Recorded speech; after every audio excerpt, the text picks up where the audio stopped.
Hello everyone. This is probably gonna be quite the boring video. Uh, I just like can't turn my thoughts off because of the tism, so I'm just gonna talk about a bunch of random stuff that that I think about like on a daily basis, and then maybe like one person will see it. It doesn't really matter either way. I just want to talk about it for some reason, and I will do so while playing Minecraft. So at least there's something to look at. Um, I don't know. I guess the first thing, because there's a dog on the screen. So some of these will be like serious things, and some of them will be not so serious things, and some of them will be controversial and stuff. Like it's just like any random thing I think about. Um, so first of all, like I've joined all these like anti pitbull groups and stuff, and sometimes like the unintentional satire from the people who like them is quite hilarious. Like not the irony, I guess. Like this person saying, haha, my pit bull would never get along with a cat like this. I used to kill them all the time and I had to bury them. Lol. That's okay. That's weird. Um, so anyways, there's things I've been thinking about, like, right, so like people have been saying, uh, like killing cats is a bad sign and stuff. Well, I disagree. Obviously, you don't want them to do that. Like, if they kill cats, don't ever have your dog near a cat ever again, or in any situation where they could be near a cat. Um, but it doesn't mean that they are aggressive. Dog aggression, on the other hand, I would worry about because humans take on the role of a dog. You know, they're part of the pack as well. Uh, Dogs are expected to bond with humans as they would with other dogs and stuff. And so if they're going around trying to murder other dogs, who's to say they won't do that to humans? There's a guy here who has two staffies, which are technically one of the six breeds that make up pit bulls, and they try and murder other dogs all the time. They tried to kill my Jack Russell.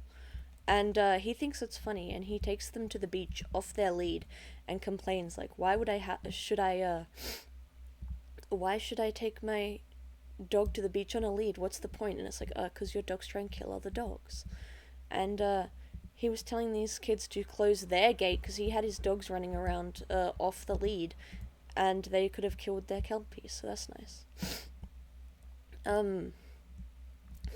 So yeah, that's the thing I was thinking about. Like I completely understand like that that cat aggression is awful, and from a morality standpoint, it's well, not morality. From like an ethical standpoint, it's just as bad as dog aggression. But from a are they going to hurt people standpoint, um, probably like cat aggression doesn't mean that they're gonna attack people, because cats are prey. Um, Hang on, I've got to turn this down. By the way, I in this Minecraft world, I can't go up to the surface because I'll burn in the daylight. That's why I hang out in the Twilight Forest to build my stuff. Um, and Raven Hub is just the name it generated automatically. So here's another thing, right? I've been leaving these comments on videos, stuff about like Christianity, and you know, for some reason, people always bring up the suffering argument, right? They always ask like, "Oh, if God exists, why bad thing happen?" And it's just like the weakest argument to me because obviously God can do whatever He wants. God existing doesn't mean that He's going to do what you want, right? Ah,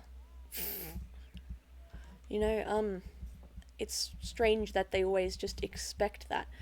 They always just it's like, well, God exists, He must just do whatever I want, and it's like, no. Why would that be the case? So, yeah, I think it's pretty stupid. Um,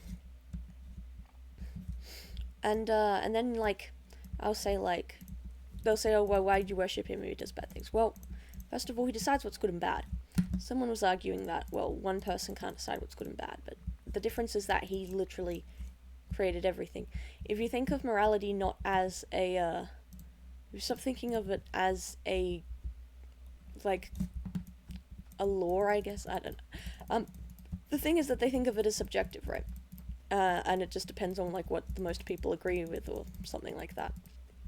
If you don't think of it like that, uh, because with the way Christians see it, it's not just a subjective idea, it is a fact. Morality is a fact. It may be a concept that you can't measure, but there is a definite right and wrong. And so, well, who decides it? God. They say, oh, one person can't decide it, but actually he can. Because if you think about it as a book, the world is a book, and God writes the book, and he writes the law, as in Lore in this case, and morality is the lore of the story. He can decide it's whatever he wants it to be, right? And we have to follow it because it's written in the book as the law, and you could do something that's not moral, but then all that means is that you did something that's not moral. It doesn't mean that now that's moral,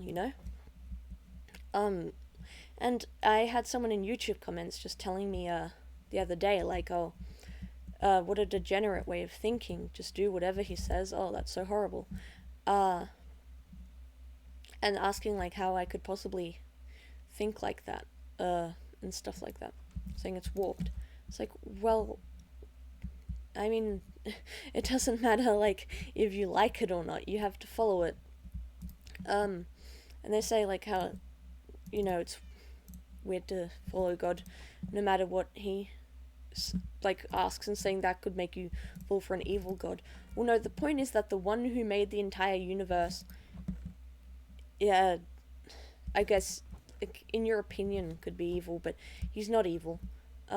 Whatever he says goes, right? And I'm sure that this is an unpopular opinion even among Christians, but if Satan made the entire universe instead of God, if Lucifer made it, and he said this is good, then it would be good, because who made everything? Who gave you the ability to feel these things in the first place? To feel that something is bad or good, It's not like this cultish thing of, like, oh, the cult leader can do no wrong, because the cult leader isn't responsible for literally everything, right? In that case, you're assigning godhood to someone who isn't, right? With the cult leader, they're still just a person. Maybe they will claim to be God, but that's, like, the whole reason that's wrong is because they're not God. But in this case, we're talking about actual God, right? It's just like it's a bad argument for his existence, because I don't know why you think that you'd have to do everything you like. So, what's another one that I was thinking of? Oh yeah, so like, ever since I was like 12 or 13, I'm not fully sure if I'd had my birthday or not, but I think it was before I turned 13. I've been having like panic attacks and stuff about fear of death, and the reason for that is because when I was in like prep or something, maybe, yeah, it wasn't grade 1, it was prep. This lovely lady came and she did this dance with us, right? And she talked about how Jesus was raised from the dead and he loves us, right? And we're all gonna, like, one day we'll be reunited with him and stuff. She said go to heaven, although I think the biblically accurate answer is be resurrected, but it doesn't matter. The point is that she said that, there was a better life coming and stuff, right? And so that, I was always an anxious child to begin with, and so that day I went home and I was really happy because I was talking about how, like, oh, Jesus loves me and stuff, and he came back from the dead. And then at one point my father had his eyes closed on the bed, and so I, like, being a kid, I said, oh, you're dead like Jesus, because he died on the cross. And then he starts going on about how Jesus wasn't real, which, first of all, most scholars still even agree that, at least Jesus was a real person, even if they don't think he was God. But Yeah, so my mum and my grandparents are Christian, right? But they never really brought it up around me. Well, at least not mum, because my father was so against it.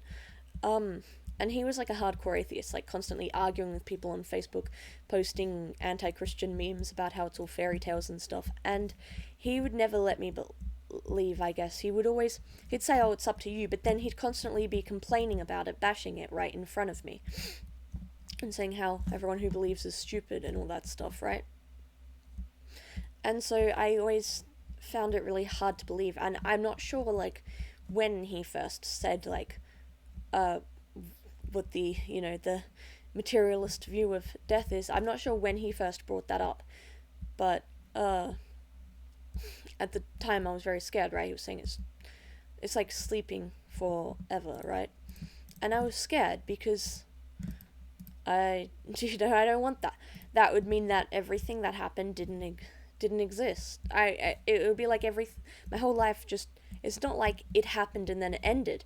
It's like it never happened in the first place, right? I won't exist anymore to remember it. It would be like the entire universe never existed. Um I can't think of it like, oh, one life ends but another one goes on. No. I'm the only point of view of the world that I have access to. If that's the case, it doesn't matter what other life goes on. I won't know. It'll be like that life was never even a possibility. So yeah, I was scared. And I ended up having like a nightmare about it. I'm not sure if I have a panic attack, but at some point, like before I was even double digits, I had a nightmare about it. Where like all these weird things were happening in the universe and it was going to end. And I remember at the time I said, I don't want to be out of this world. And my mum said, you won't be out of this world. But it's because she didn't understand what I was talking about. And so when I was 12, I think, I was lying in bed, and we had two houses at the time. Well, we still have two houses on this block, but we had two separate places, one where I am now and the other in town. And I was here now because my father lived here and my mother lived in town. Even though they were meant to be still together, they didn't live together because my mum didn't want to be with him, but he threatened to kill himself when she tried to break up with him. So, he's a really moral guy. Um, so what I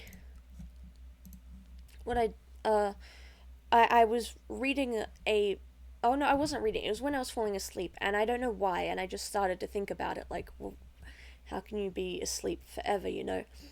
And my sister was asleep. We had a bunk bed. And I started freaking out, and I was so scared that I like jumped out of bed and I went and woke him up, and I was saying how I was scared, and he seemed to think I'd had a nightmare or something, so he just told me to go back to bed, and he gave me a headlamp so I could read a book, and it was a Warriors book, so that was nice. Um and I went back to bed, but then the next day when I went back to my mother, I started having panic attacks again. And I was saying like it's not fair, and everyone thought like I just been having nightmares, but it wasn't that. I hadn't even fallen asleep because I was so anxious. Um and I think I was at least 13 when I started taking like medication, and it's pretty awful because, well, I'm sleepy like 24/7. I was always like really underweight. Well, I guess it was my normal weight, but but I looked underweight to people. And then like ever since I started taking like sertraline and quidapine, I started like gaining weight, which um and like having cravings for carbohydrates, and I like my head is just filled with brain fog all the time. Like um I know I said like I can't turn my thoughts off, but it doesn't mean those thoughts make any sense. I can't concentrate on things that actually matter. I'm just constantly thinking about the same few topics over and over. I can't remember anything. Like I can't remember to do stuff. I need to be woken up. Like one day my mum didn't wake me up because she went to town, and I didn't have an alarm set because I didn't realize she was going to town. and I woke up at 3:40 p.m. and I was sure that it was 9 a.m. Like, I had no recollection of like how much time had passed at all. I don't know how I slept that long. I would have stayed in bed, but I just thought, I'm gonna get a headache if I stay here any longer. But I could have still gone back to sleep. Um, and they're horrible drugs, and I don't want to take them anymore, but it's a really slow process to get off them. And so, that's how I start the story. But, where the story is going is that, well, sorry, I'm just thinking, about the dogs. So I still struggle with that, even though I'm Christian. It's always like a what if kind of scenario. Like, what if I'm wrong? It doesn't mean if there's a 99% chance that I'm wrong. The idea that I'm wrong, and then once it happens, I won't be able to do anything. If I let myself die, I won't be able to reverse it. And it's scary. And so, I lost my train of thought again. Yeah. So, like, I'm always trying to look for evidence, but all the evidence just keeps changing and stuff. Like, one moment it's, oh, yeah, it's definitely like this, and then the next moment it's like different. You see, it's really confusing. All the clashing evidence and stuff. But what I wanted to talk about in this video, I guess, was some objections I have to some things that people try and use as evidence that there is no afterlife. First of all, or that the evidence we do have isn't okay. So they say NDEs don't count, right? Because they're near-death experiences. You're not actually dead. And all I want to say to that is, what's the definition of dead, right? Because we used to bury people, right? Thinking they were dead, and then they weren't dead, and they woke up.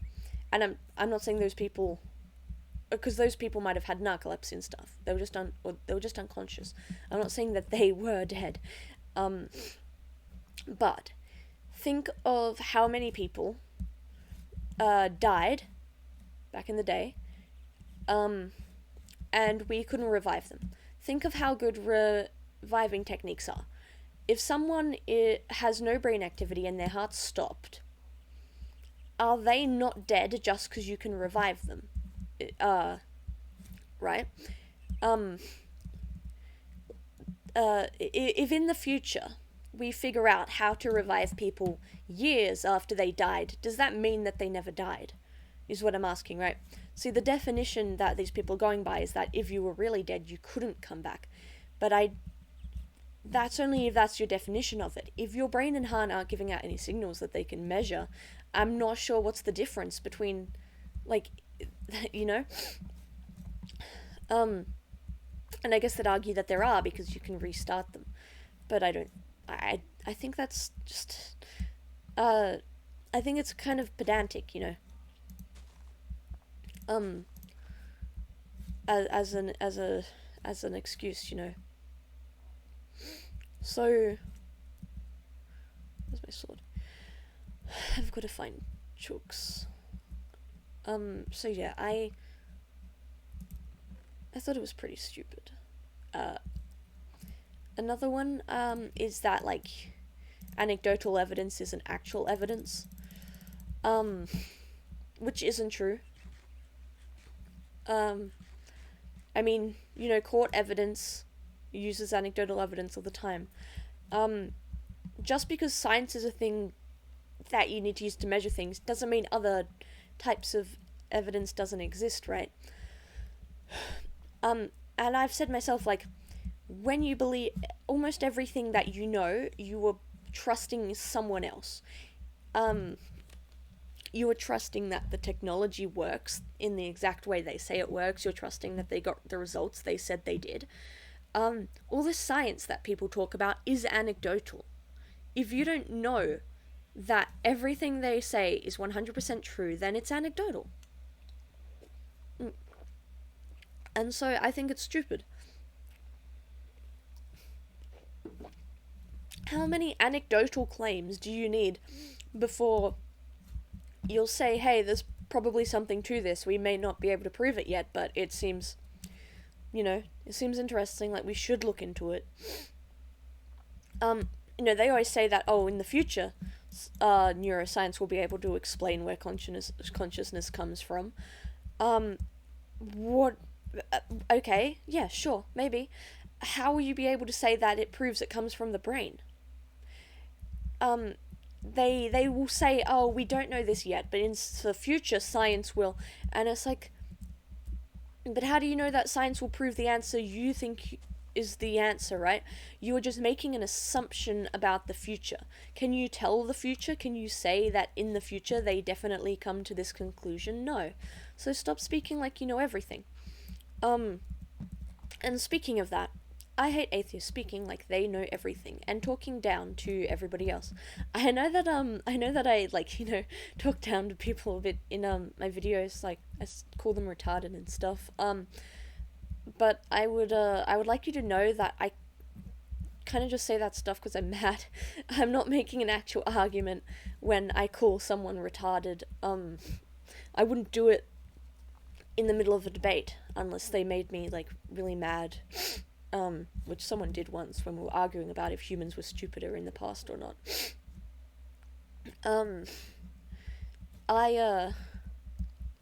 I put on. I like to speak as if I am an Ojo-sama, a very stuck-up lady, but I'm not. I just like to talk like that because I don't know, the tism, maybe. I don't actually think, like, when I say I'm the most swag idol, I don't actually think that. I just say it because it's, I like to just, I guess, unconsciously roleplay as characters and stuff. I just kind of take on the persona of them, unintentionally. I'm aware I'm doing it, and I guess I could stop doing it, but it kind of just happens. But anyways, right, they'll be in an argument and they'll just say, you're too stupid to get the evidence, and stuff like that, and they'll say this, intelligent, your way of thinking is evil, stuff like, I just noticed that they constantly just insult,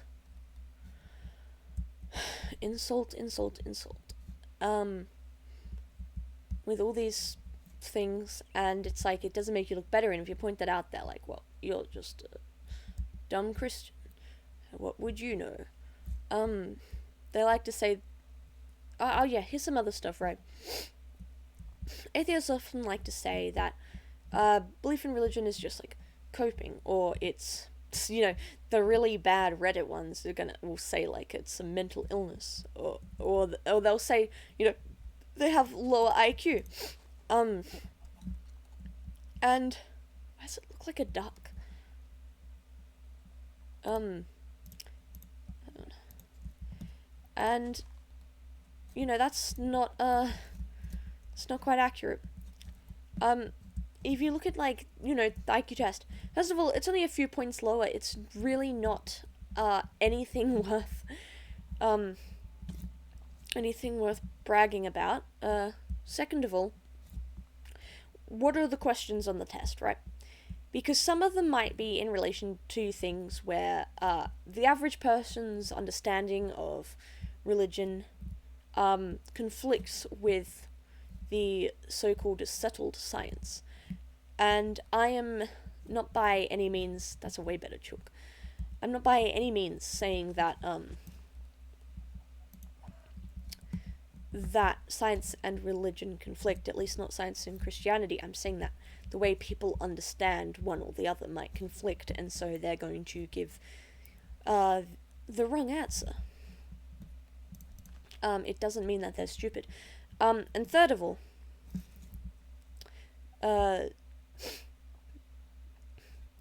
there's just more Christians. So there's a wider range, right? Atheists are mostly in more developed countries where they can go to school and stuff, you know. They also might be in, but it doesn't mean that there's a causation, only a correlation. Um, if they are in, you know, they probably, the thing is, a lot of Christians homeschool, and that's completely valid because school is a mental asylum, but without any of the mental treatment. It's an awful place. Sending your kids there is insane. They look at dildos on the school computers before they're even double digits old. I'm not joking. This is what they get up to in school, where there's meant to be teachers supervising them, but they don't. It's an awful place. It is just the most disgusting, abhorrent place. But anyways, that means that they're not going to know, some of the things that might be expected on the test. I'm not even saying that it means that they are, actually more stupid, but you can have knowledge in different subjects, right? And, I'm not sure how, like, the proper IQ tests go. I got sent one online once. It was mostly about, you know, normal, it wasn't so much, like, questions that you would learn at school, I guess. It was, about problem solving and stuff, and so, I guess, you know. But also that, I don't think that means you're stupid because you don't have the same problem solving capabilities. It doesn't mean, like, what does not being able to find, like, not being able to calculate how many sides on a shape fast enough have to do with, critical thinking and discerning evidence, you know? So, yeah, I don't think that it's, I don't think that there's a causation there between the IQ differences, and even if there were, it's like a few points. I don't think it's enough to suddenly, I don't think it's enough of a difference to just not believe in something. Or believe in something. Right? That is apparently so clearly, truly, obviously false. How could anyone believe it, you know? So, oh wait, I need the stone cutter. Yeah. But that's the way they talk down, and there's nothing you can do about it. It's very infuriating. They just don't, like, stop. They truly, honestly think that they are the intelligent ones, that everybody who has another belief has an actual problem with them. Which is crazy, because only 7% of the world identifies as atheist. Or, so what I'd seen is that 7% is atheist and 7% is agnostic. But now when I look at it, it's 7% is atheist or agnostic. So I don't know what's the correct statistic, but even if they don't believe, they should at least admit that there is something about it. Right? There is something that causes people to believe. But no, the average atheist is just going to say, no, you're dumb. You are doing it for no reason. There is no reason people believe other than they're scared, and they should all become like us and also be scared. Well, they apparently actually, the religiously devout and atheists are the ones with the least fear of death. And well, I'd rather be religiously devout without a fear than atheist, because even if you're not scared of death, it still kind of makes everything meaningless if you're an atheist, right? I mean, they'll say that, you know, there's this, you know, I do it because this, that, you know. What about, the heat death of the universe? I mean, I've been seeing some nice stuff about, like, that, like, how it's possible that there'll still be life and stuff, you know. It's not quite set in stone. Why didn't they drop feathers? I just realized. But, when it's raining, actually, I can go to the surface.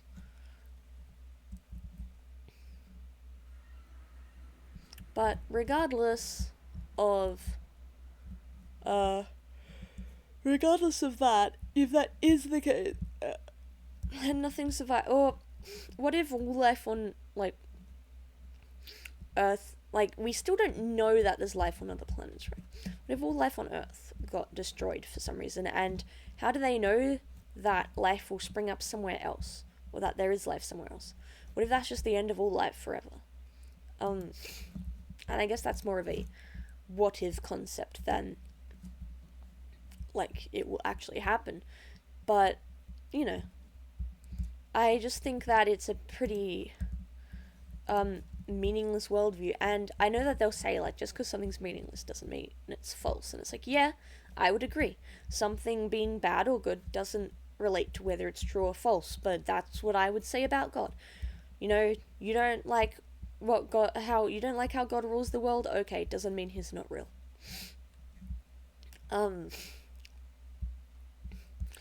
but I'm sorry, I'm looking for chalks. I need feathers to make a book and quill. I want to make two actually. Um, I'm tired. Oh, there's one. But yeah, I don't think that I think that the average one is pretty stuck up, self-centered. I'm not saying that being an atheist makes you self-centered or vice versa. Like, or like being self-centered makes you an atheist. I'm not saying that. Although, the Bible does say that, like, repentance brings you to the Lord. You know, like, you can't love the world and love the Lord, you know, and you know, you're part of the world. I guess, sorry, I'm not explaining very well. What I'm saying is that in order to believe in God, you have to, you know, you have to humiliate yourself a bit. You have to say, like, you know, I'm a bad person. Atheists always want to say, like, you know, I'm good. Someone told me, like, it's a pretty sad worldview to view everyone as bad. But I don't think that's the case. Because even if people are all bad and we all do bad things, there's good news. We have good news, the gospel. We have good news that someday there won't be bad things, right? And it doesn't mean that I hate everyone, right? Just because I think that people are bad, it doesn't mean that I think they're bad compared to people. Compared to God, people are terrible, but it doesn't mean that you can't develop relationships with people and think that, you know, for a person, you're good. Maybe that sounds condescending, actually. But I don't think that it's a dark way to view the world, because it's a happy way to view the world, because they won't be bad forever. The world won't always. So for an atheist, right, there's not really ever going to be a proper utopia, is there? Unless we find a way to survive the death of the universe, then everyone's going to die eventually. Even if we manage to, and well, I'm not going to say even if we manage to make people get along, because I just think that it's plain, I think it's plain wishful thinking to say that we could ever make a utopia where everyone gets along. See, they say that God doesn't give you free will, but you would have to take away their free will in order to make everyone get along, right?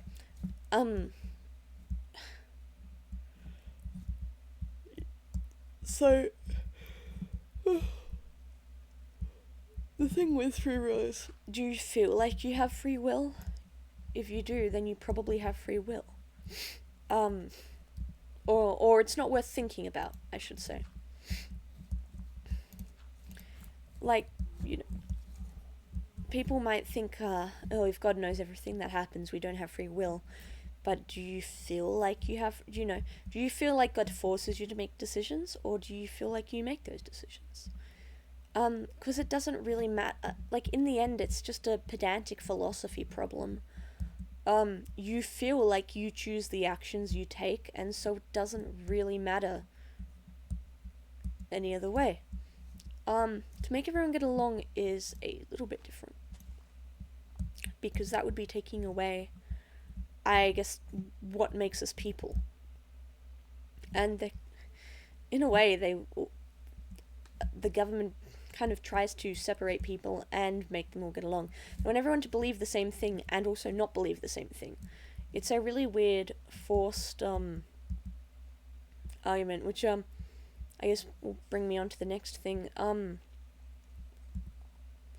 Nobody freaking cares about all these dumb like, oh, I need to be represented in every single thing, or I can't love my Whoa.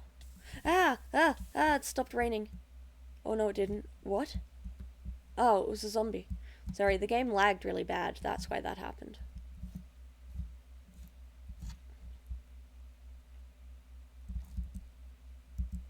What was I saying? Yeah. So you just constantly have people like acting like they can't love themselves as they're not in a show. And they say, well, what about the kids? Well, even when I was a kid, I didn't want that, right? I have the dreaded autism, and yet I never thought when I was a kid, man, I wish there were more autistic people. I wish there were more people with Asperger's in shows. I never thought that. I thought, wow, I like this character who is absolutely nothing like me, who is hyper and a mess, while I'm very socially awkward and scared of people, right? I never thought once, like, I wish there were more people who acted like me. I wanted interesting characters. If seeing a character in a show act like you is what gives you validation, I'm sorry, but you need to get, like, better. You need help, right? A character in a cartoon is not a real person. They're not going to. It's just what someone decided to make, right? Where am I?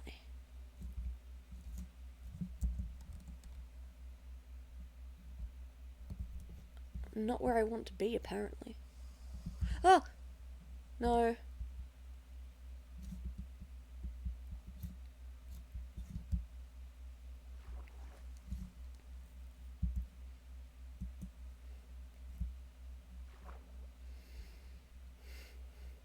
I have keep inventory on, so if I die, I'll be fine.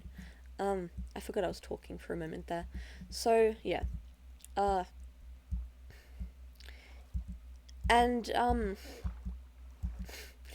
I guess I'll talk about Bluey.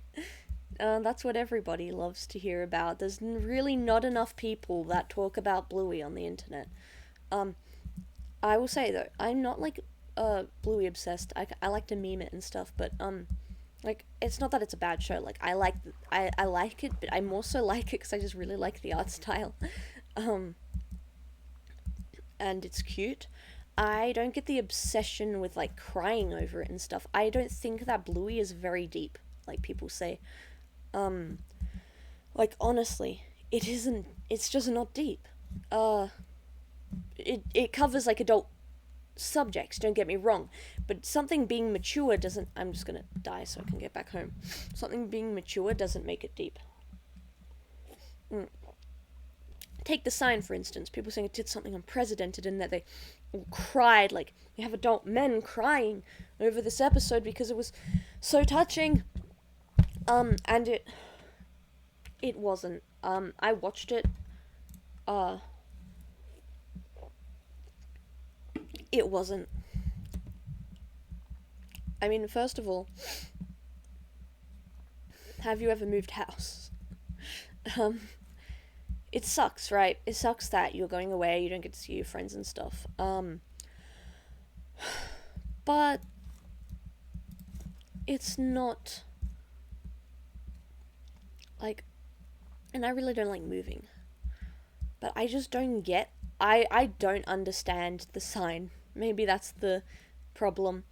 Or I don't understand, like, people's reaction to it. I understand the episode, I just don't get people's reaction to it.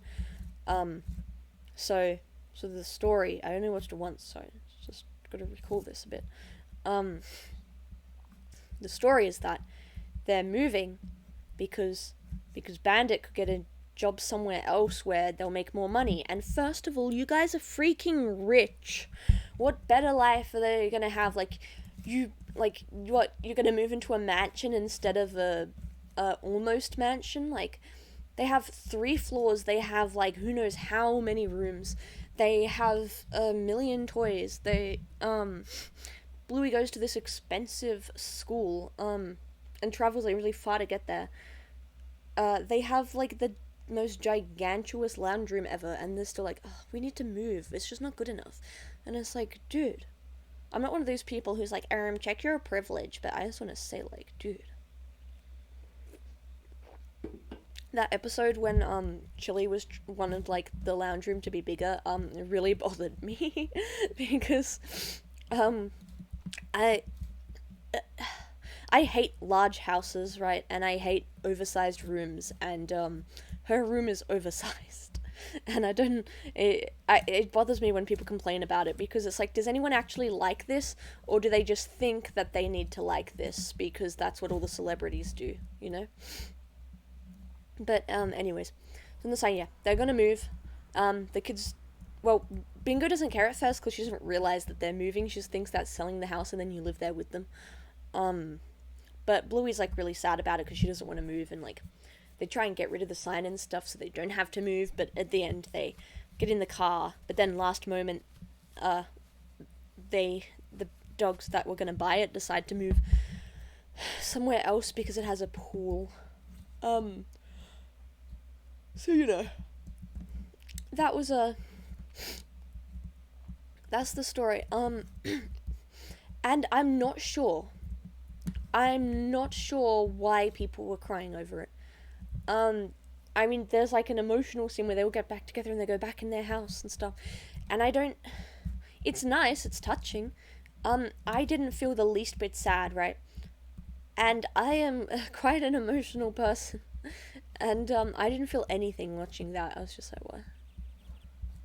I don't get why people are obsessing over this. It's like, moving houses sucks, and sometimes it's better to have less, when you have your, the moral is, like, it's better to be here where you have all your memories and your friends and stuff than to have a bit more money, right? And I agree with that moral, but I don't think it's, like, profound. It didn't change my life. It didn't heal my trauma like people say Bluey did, you know?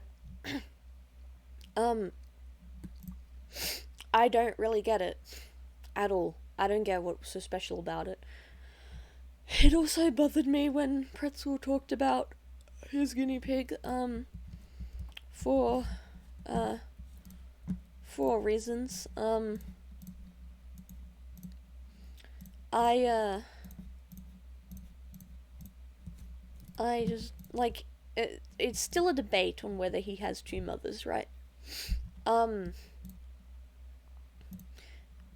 it's just, like, I hope not. And, before YouTube gets really mad at me, no.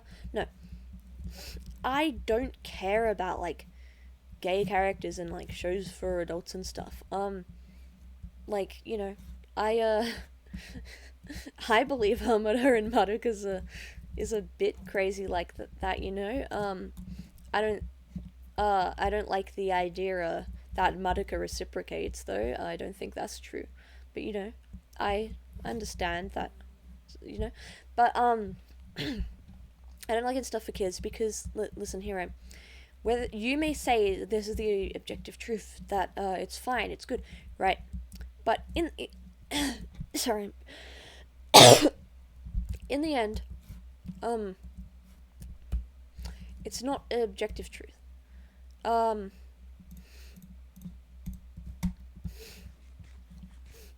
Like, you know, lesbians have the highest domestic violence rate and stuff. And I'm not saying that, like, we should teach, like, kids to bully other kids if they have gay parents. Like, and I'm not saying that at all.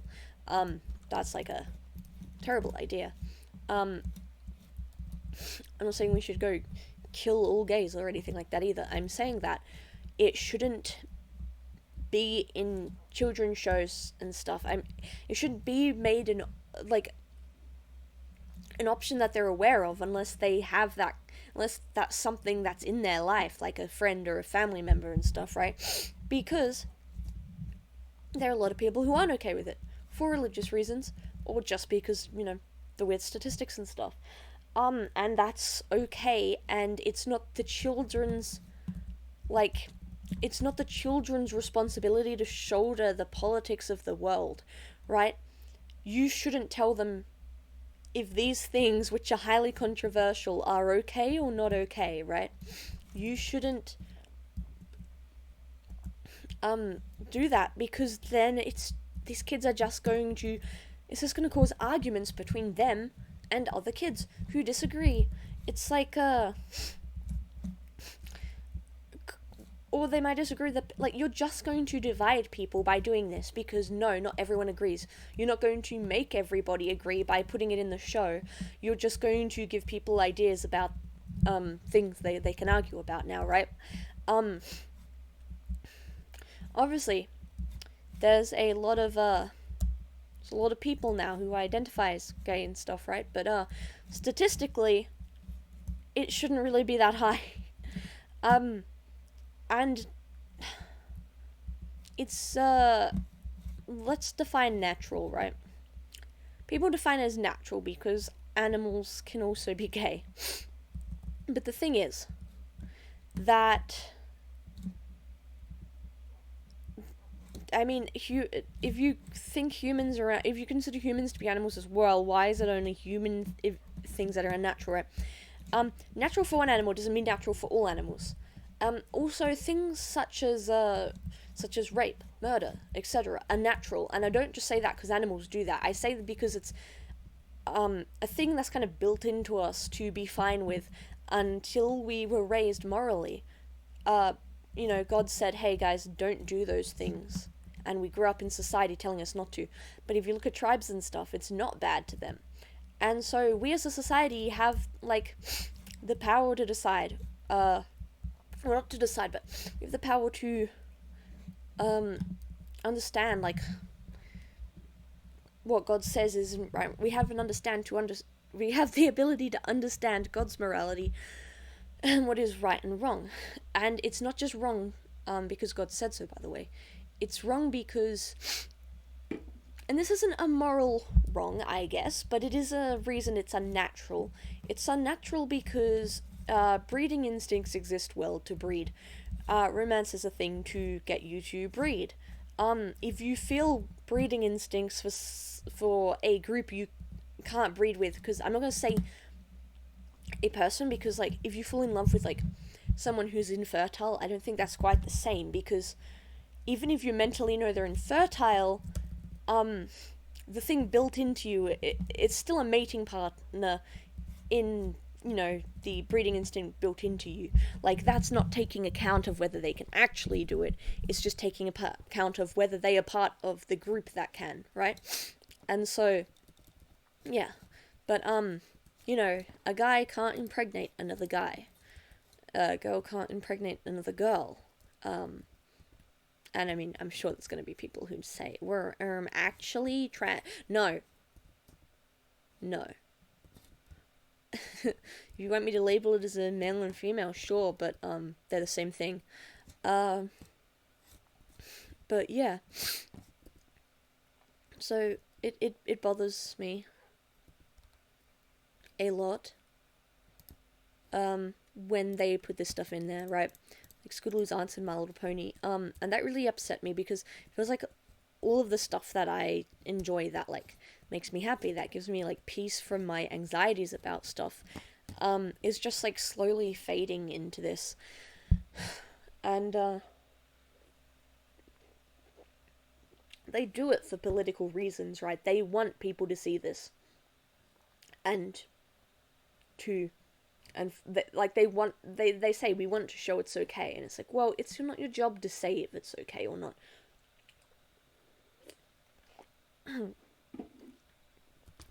It's up to their parents to give them these morals, and you can add things that, like, that everyone agrees on and stuff, like, hey, you should share, you should do this, right? but not everyone agrees on whether homosexuality is acceptable or not. And there are places in the world where you can be thrown off a building for being gay, and yet people are acting like it's so bad here because people's like just said I don't want them to get married. It's not like a human right to get married, but I would argue it's a human right to not get thrown off a building. So, yeah. But like, why do you want like marriage is a religious ceremony? Why do you want to do it in the first place? I'm sure you can just like pool your resources some other way. Um, Especially when they want it done in a church. That just makes no sense. What else? What else have I been thinking about? Oh yeah, let's talk about Minecraft. People think like that new Minecraft updates are bad and all that. Um, and they're not. I hate when people say like, "Oh, Minecraft was so simple back in the day, and now they added too many things," and it's like, how can you have too much content?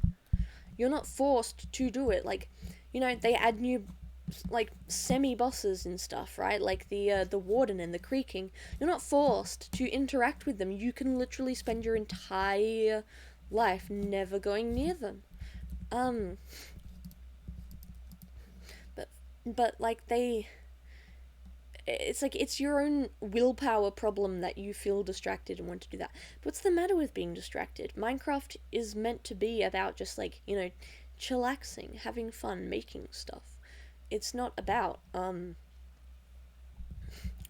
making progress as fast as you can. You just do it all in your own time. I mean, like, look how much time of this video I've spent just jumping around in circles. And that's what I do in Minecraft usually when I play as well. I kind of just forget what I'm doing and I just, like, explore, bounce around. Oh, I didn't name that dog. Minecraft is about having fun and it doesn't have any actual goals. You set all the goals yourself. So to say that they're adding too many goals isn't true. You don't have to do any of them. I've never beaten the Ender Dragon ever in my whole life in survival mode. In creative, I've done it just to like see, how fast it can be done with like a diamond sword when I was like 9 years old. But I've never done it because it's just too much effort. It's too much work. I don't really care. It would be nice to have like an Elytra, but what was that noise? But I can get around fine without it. Like, I don't need... That's awful. What is that?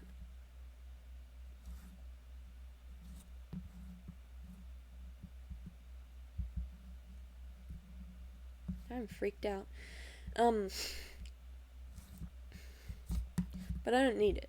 Because the reason I play Minecraft is just to build stuff and to kind of just pretend I'm living in this nice place instead. Like, this Twilight Forest is so lovely. It's always twilight, and so I will never burn. It's pretty. So these nice stars, there's fireflies. Mobs don't, like, spawn, in normal places. Like, they spawn in, like, that place over there, obviously. Or in, like, there's a boss in the maze. I'm not sure if there are normal mobs. Or in caves. But I can just stay here indefinitely, and I will never run into any problems. Like, just building, like, making this forest. I put all these overworld saplings here so that I don't have to go out there. Because, I can either go out when it's raining, which it might stop at any time, when it's nighttime, where there's mobs, and I can't go out when it's day, because I'll burn. But here, I can have this very pretty spot of which there are ominous noises. I can have all these... I'm sorry, it's so distracting. I can have all these lovely trees, there's all these different biomes, there's so many glittery, pretty things. I can build all these houses, which I am doing. That one's just like a kind of test one, and then this one. I know that this is off, and I could fix it, but I'm not going to. And oh wait, I can't actually, because that's yeah, it doesn't matter. The point is, it's fine. It can stay like that. I don't mind.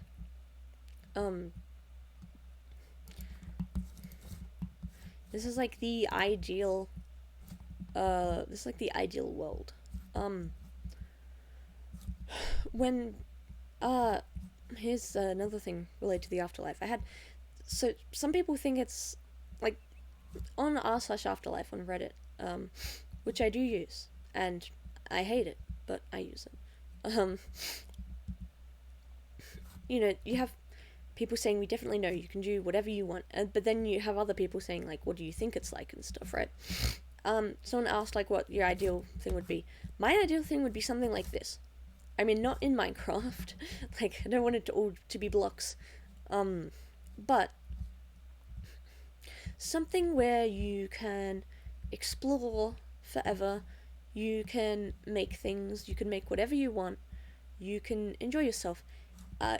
There are challenges, It's not just peaceful 24/7. But you can choose to take on those challenges, right? You're not just going to be bombarded by them constantly without wanting to. I it would basically just, you get to adventure for the rest of eternity, making accomplishments and stuff.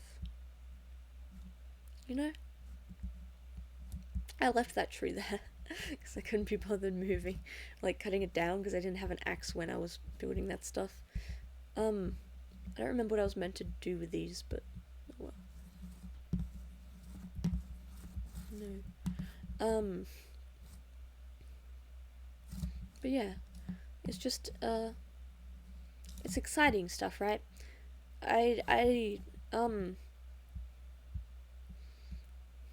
Some people say they want to like be able to read books, watch TV, and it's like, but that stuff's only exciting. Like, I only enjoy reading books and watching TV because it lets me imagine